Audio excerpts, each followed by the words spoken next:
Hey guys, Captain Foley back with you again today, and today we're going to be looking at some Bandai ships. The three that I have, there is the Enterprise E, the Refit Enterprise, the NX-01, and there is also a Voyager, which I do not have, and I was informed recently that there is also an Enterprise A, which I do not have, which we'll talk about in just a second. I actually have two of the refits though. This is one of them here. So it is a nice model on its own. This one does have some issues, and there's a reason it's not on the stand, but we're going to get to that in a minute. This one, it's a beautiful model because it is all you know, pre-painted and everything. It does have the lights in it. This one theoretically works. Just there's a little bit of a problem with the connector down here, which we'll talk about. It's Bandai after all. So yeah, we're going to look at them. I recently did my Enterprise E complete review of the kit as well as the live build, so there's two videos there you guys can check out if you really want to, and I'd really like to invite you guys to do so. Also, please hit that like button. Don't forget to subscribe to the channel and check out Trekyards, of course, which is our main channel. But anyway, let's get into the review and take a look at these Bandai kits, compare them, and we'll go from there. Alright guys, here they are, all lit up and ready to go for their close-ups. We're going to be talking today about the things that are really great about these Bandai kits, the things that aren't so great about these Bandai kits, and just kind of compare them and take a look at them in case you guys don't know about them or want to learn more. I have done, like I said, a complete model kit review of this one as well as a full build. It's about 2 hours and 37 minutes from beginning to end on the live. That's including lighting and everything. So if you want to check out that live video build, that's over on Trekyards, and my complete review of it is on this channel. So we're also going to be talking about the refit, of course, which is beautiful. This one, as I've heard, there is an Enterprise NCC 1701A refit as well, which they came out with a little bit later, which fixed an issue with this one. But again, we'll talk about that in a minute. And then the NX-01 here. These all have their own little foibles and issues, and like I said, it might be worth doing a video detailing each of them and the things that I like and dislike about each of them. So if you guys are interested in that, please comment down below and I will consider making those videos. Like I said, I've already done a complete one on the Enterprise E over here, and that was quite popular. So now here's the other one. This is the one I just showed. This is the, well, it's the exact same as that one.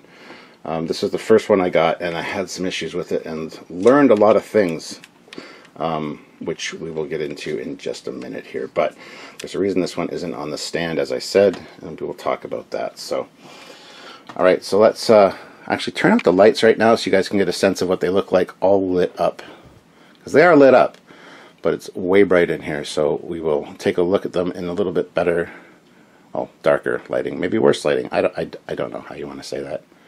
But here we go. Alright, here they all are with the lights off. So you can kind of see the detailing, nice window lighting. It's not overblown, it's not too bright. It's exactly as it should be for this scale of model, which a lot of people make that mistake of overlighting their models. And then they just look too bright and too unrealistic, but nice warp glows there and everything. Here is the refit with the lighting lit up. Again, not overdone, very much perfectly lit. Those nacelles do seem yellow, but they are in fact blue. The camera's not doing them any favors. And then we got the Enterprise E here. Again, beautiful lighting on those windows.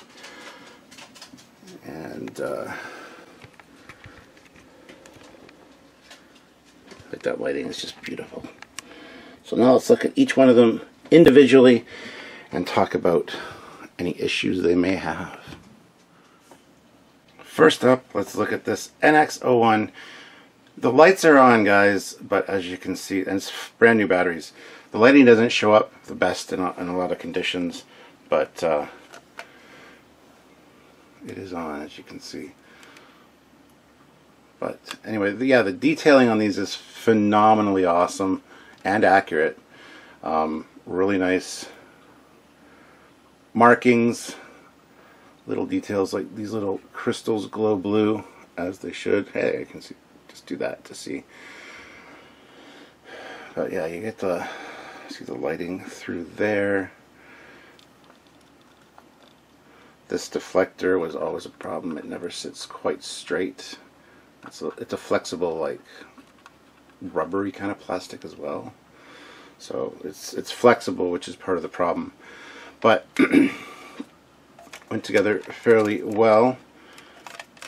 Here's some of the issues I have with this one. There you go.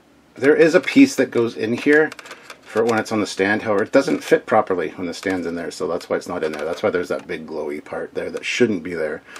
But anyway, some more of the markings there. You got the NX01. Now this one I'm going to slide off the stand. This one has a different stand than the other two. It's got a little strange little grooves there. I don't know if it'll focus on, but there's grooves there that slide into like rails on the ship itself. All the stands are pretty much the same. It's a little switch here, down for off, up for on. And you construct the stands and everything too. You put all the metal in there for all the contacts. So you do everything. This one's unique in the fact that it's got this shaped stand. It's got like a shield shape, I guess. The other ones both have deltas. And I guess this is because this is the NX. This is before the birth of the Federation or Starfleet, so they don't have the emblem. I'm not sure. But anyway, yeah. So here you can see the contact points in there. This one is actually pretty well built as far as the contacts go, and like I said, you put this, you drop the stand in there and you slide it back. So it's actually pretty good design. It's just I can't get the fit quite right with that other piece in there. So that's always been an issue with these Bandai kits, all of them. Just this connector part, it could have been better planned out, I think, and better constructed, but so that's the NX01. It is a pretty nice little model. It is to scale with the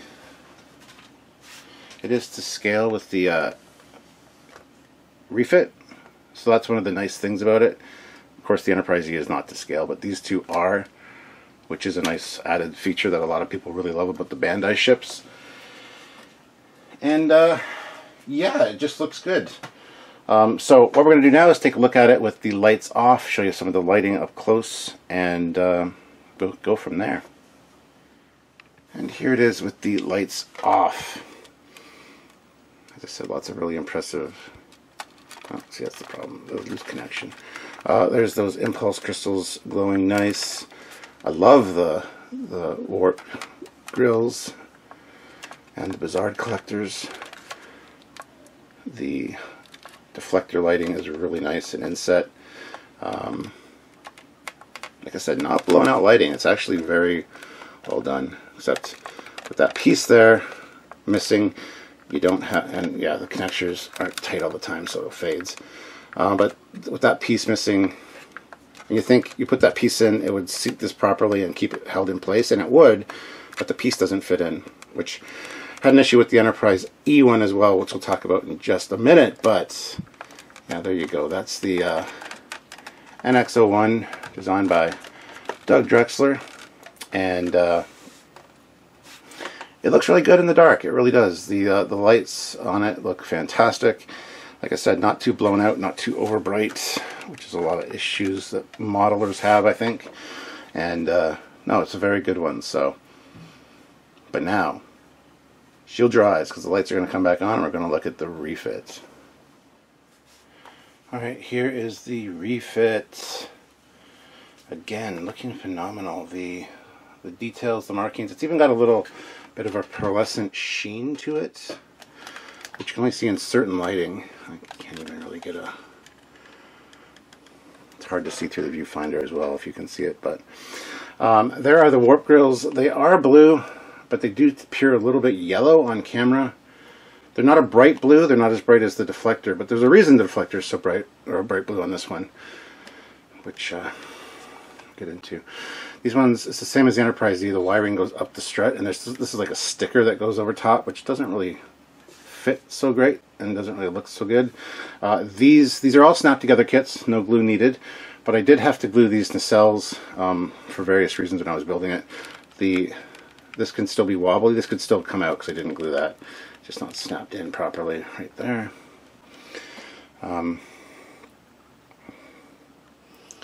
Impulse crystal, bridge dome, all accurate, very accurate actually. Beautiful markings on the side there with that pennant. Federation of Planets. The Arboretum windows don't glow, just a bit of a shame. This one has the piece in there to lock it in place, which is a much better fit. Obviously it doesn't come loose.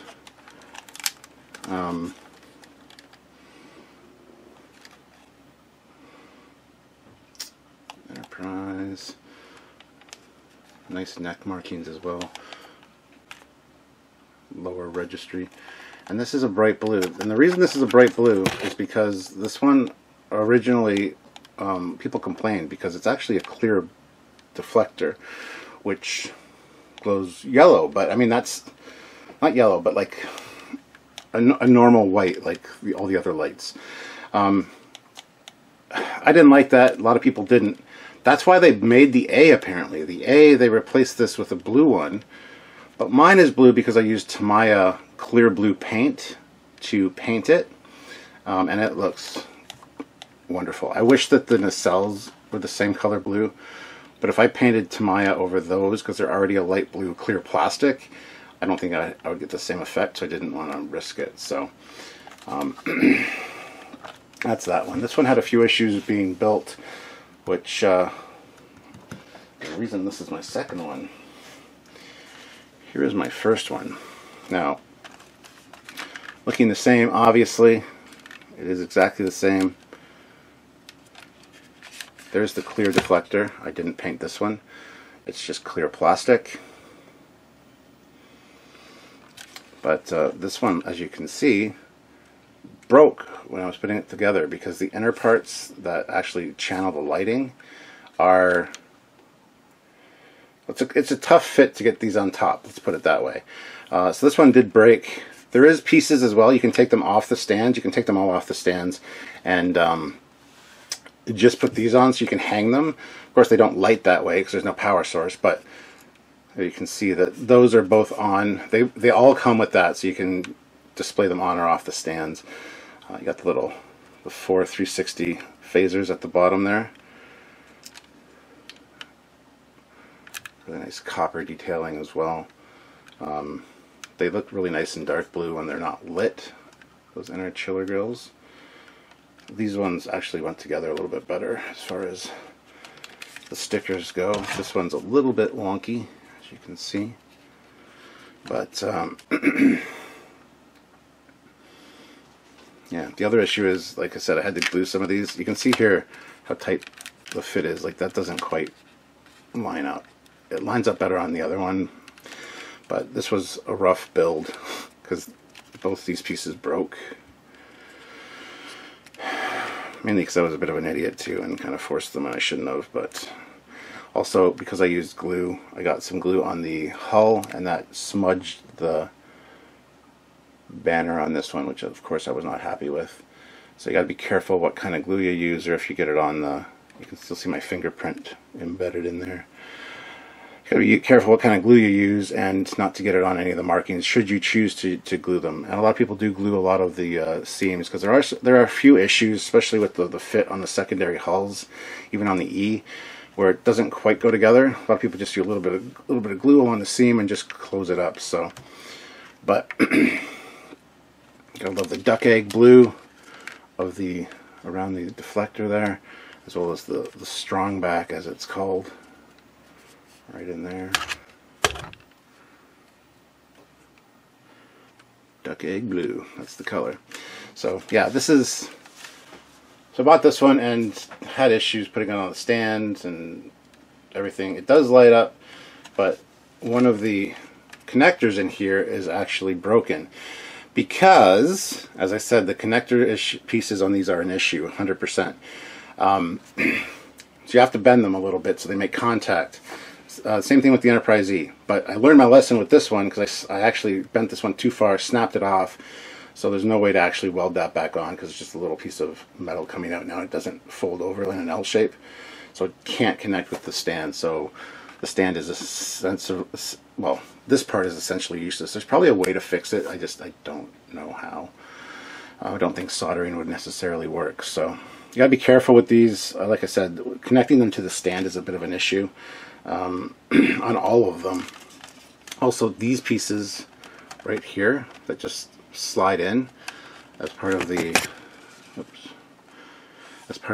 snap together feature, they don't really seat too well. They should line up and kind of lock in, but they tend to pop out. So you got to be. A lot of people, like, I should actually probably glue these because it's the same on the other one too, but which is right here. It's the exact same issue. There's just a bit of a weird wonkiness there that doesn't quite fit, and you can hear it popping out, right? So a little drop of glue in there would do wonders. So anyway, let's take a look at this one all lit up. Actually, before we go full dark mode, sometimes in some lighting situations like this, you can see the Aztecing on the hull. I actually have a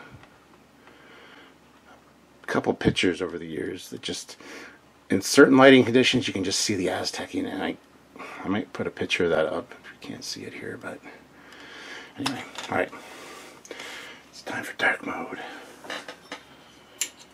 There we go. So you got the warp impulse crystal. Here's the other issue with that piece, because it doesn't lock in like it should.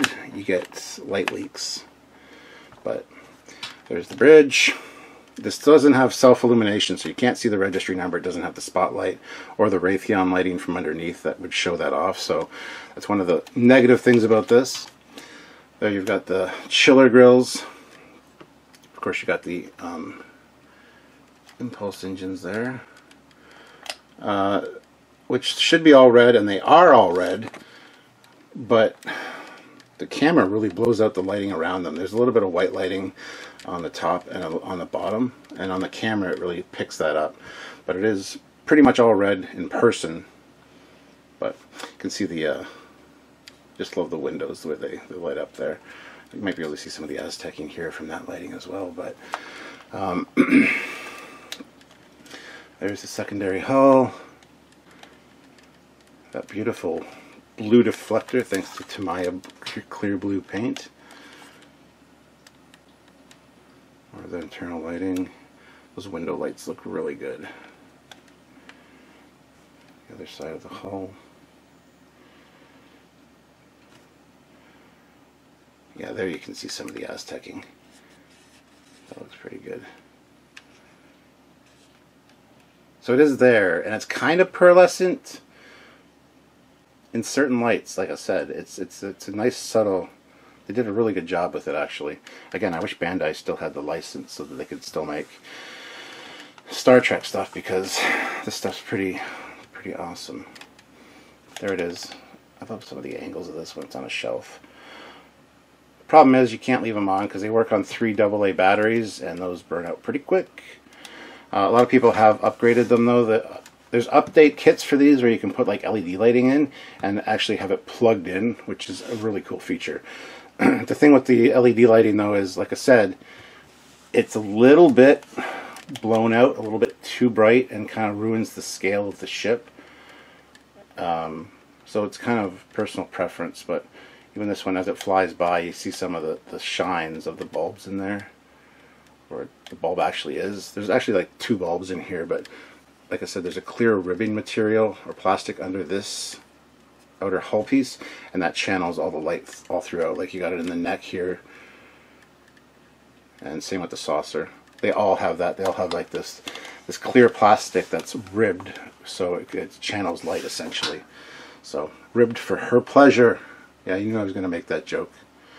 Alright, so that is the refit and all the problems with it. As I said, there is apparently an NX-01A refit as well, which I just learned about when I was kind of getting ready to make these videos. So I don't know. If you have the A, let me know in the comments section if it's better, if they fixed any of the fit issues, which I don't think they did, or which deflector you prefer. I can't show you the other one lit up with just a clear one, but it's just a clear light. So, which is fine, because everybody's like, the deflector has two modes: the station keeping, which is yellow, and then there's the active, which is blue. And they're right. But anyway, so let's look at the Enterprise E now. Even though I've done a full video on it, I'll just do a quick little reference recap video here. Oh, one more thing with this one. As I pointed out, this one has the Delta stand. So it's in the shape of a Delta, which is different than the NXO one. This one doesn't have a battery cover on it because I lost the battery cover for this one, unfortunately. But that's alright. So there is the refit. Now we're going to move on to the Enterprise E. Alright, here's the Enterprise E. This one, if you watch the lighting, if you wobble it on the stand, it goes out. Like I said, these connector points are a bit of a pain with these. This one I had some issues with. As I showed you on the other one, there is a on the refit, there is a piece that you can put in to just have it not off on the stand, which is what this is. There is a piece that fits for when it's on the stand, which I do have on there. But as you can see, this stand doesn't slide up as far as it should to make contact, because it should be flush against there. There's a back piece here as well, which is separate. So there's this front piece and then the back piece. I had to actually file the back piece so I could get it in, because I thought it might help the stability. And the issue with, if you bump it, it turns off. It didn't. I've got it like pretty close up there. And yeah, unfortunately this just does not slide forward enough as it should, and then it would make proper connection and not be an issue. But it's an issue. On this one, when I built it on the live, got it completely built, like 2 steps or 3 steps before the end. They have you test it on the stand to see if the lights work. They all did. Then I constructed the bottom part of the secondary hull, went to finish the model, and as a final thing to on the live, light it up, lights wouldn't work. So I couldn't do it on the live. Had to fix it afterwards, which was a matter of prying the connectors on both the stand, there's 2 of them, and both ones on the ship as well.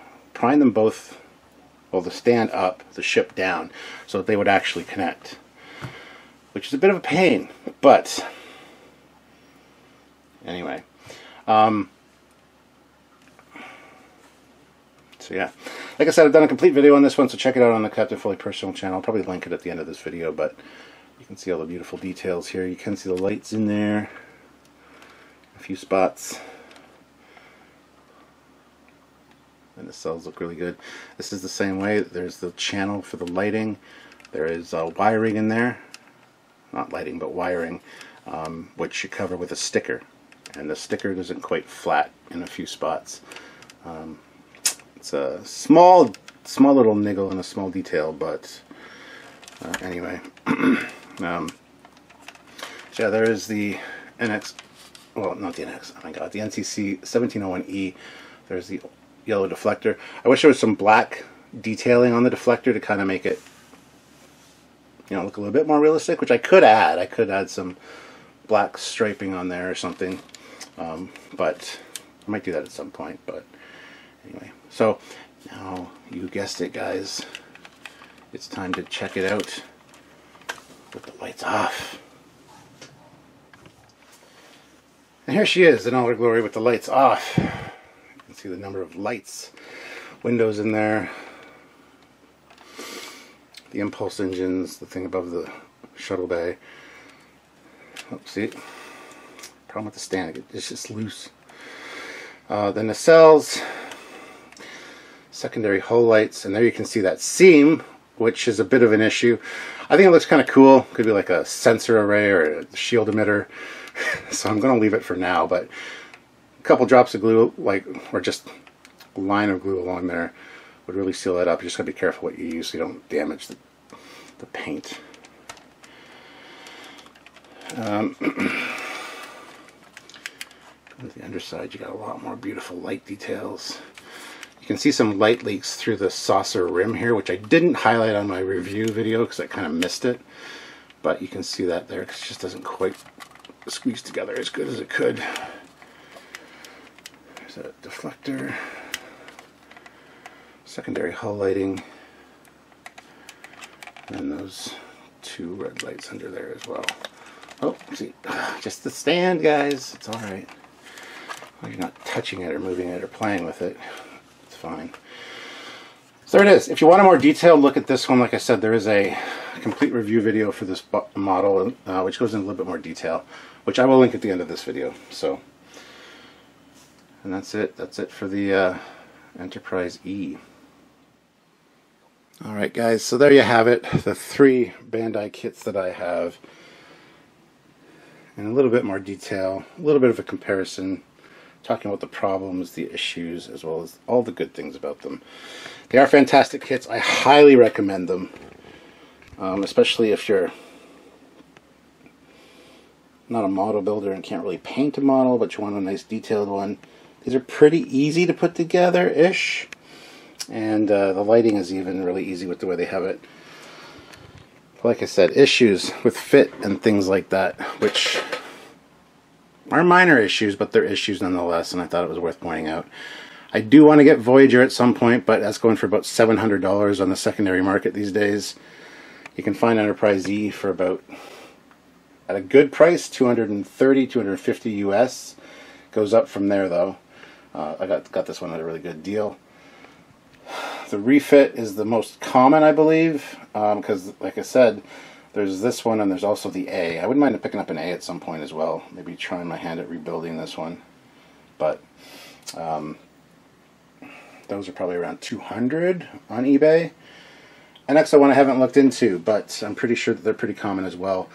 They are not a lot price-wise, but like I said, Voyager is just, you're lucky to find it for less than like $600. There's the odd time I have found it for less, but I just haven't had the money. We'll see what Wonderfest holds this year. Maybe I can find one at Wonderfest, but anyway, so there you go. There's my 4 of the Bandai models that I currently have, and if I get a Voyager, don't worry, I will be doing a video on it absolutely for you guys. So you get out of there, you ugly duckling. Ugly duckling, you're the odd one out. Alright guys, there you have it. Thank you so much for watching. Hit that like button. We're going to go into a little outro here so you guys can hear more from me, should you desire to. So, anyway guys, thank you so much for watching. On to outro Stuart now. Alright, well there you have it guys. The 3 Bandai kits all looked at and kind of compared, talked about the little issues with them and the things I really like about them, the things that could be better, and I hope to get the Voyager one at some point to kind of fill out this roster, but it is quite expensive and a little bit more rare. And I'm also going to be on the lookout for the 1701A now. So anyway, let me know in the comment section what you guys thought about these. Do you have them? Have you had any similar problems with them? Do you love them? Did you build them and have no issues? I've heard a lot of people have connection issues with the Enterprise E, so I don't feel so bad about that when I did the live build. But anyway, yes, so let me know in the comment section what you guys think or thought, or if you want to get these, you can find them on eBay.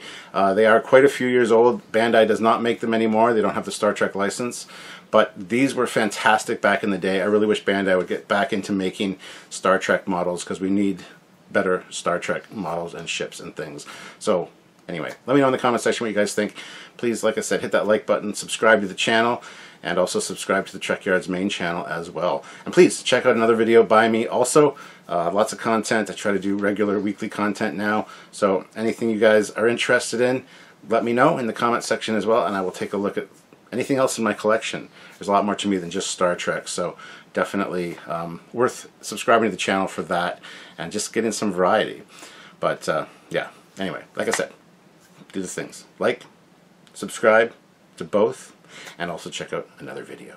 Until next time, I'm Captain Foley, and I will see you guys later. Bye, everybody.